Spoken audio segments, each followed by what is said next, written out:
Burke, and I'm going to be talking about how we read each other's minds. Now, when we think about the brain and its function, most of the time we question its ability to perform physical movements, like playing your favorite sport, talking back to your parents, or me, for example, procrastinating this assignment.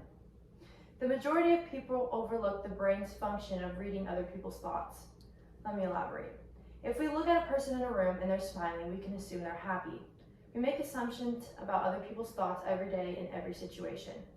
The brain system responsible for this is RTPJ.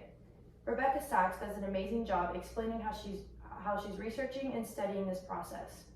In her TED Talk, she talks about her experiments she performs on kids differing in age. She states, the first thing I'm going to show you is the change between ages 3 and 5. As kids learn to understand, somebody else can have beliefs that are different from your own. In her experiment with a 3-year-old, she has a toy pirate that is enjoying a sandwich. The pirate puts his sandwich on the top of a chest, but the wind blows it into the sand. A second pirate comes along and places his sandwich on the chest.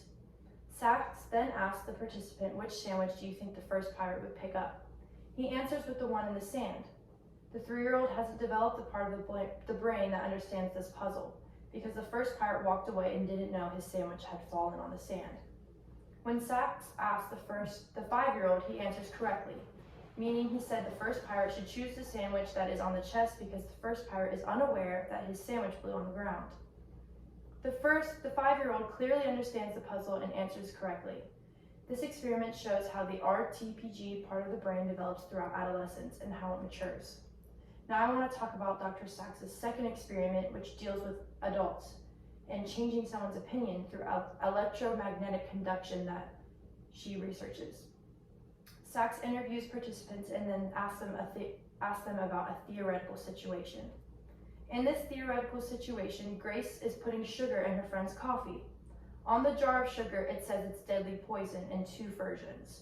One version of the story, Grace knows that the jar says deadly poison, but still puts the powder in the coffee. In the second version, Grace is unaware that the jar says deadly poison and she believes that it's sugar. And in the third version, Grace thinks that it's sugar and it's actually sugar. The adults were asked how much blame should be put on Grace in each situation. In the situation where Grace attempts to poison her friend, but it's actually sugar, the participants believe that most of the blame should be put on Grace. In the version where Grace thinks it's sugar, but it's actually poisoned, a lot less people thought that Grace is to blame. And in the last version where Grace thinks it's sugar and it's actually sugar, the participants believe that she shouldn't carry any of the blame.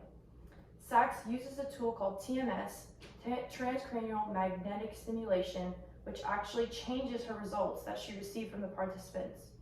When the participants were asked a second time about how much blame Grace should carry, when she thought the sugar was poison but was actually sugar, people thought that she had actually less to blame after the electromagnetic pulse. Which means, like, carrying on in science, we can actually change people's perspective on how they see different situations. Thank you. Oh, that was awful.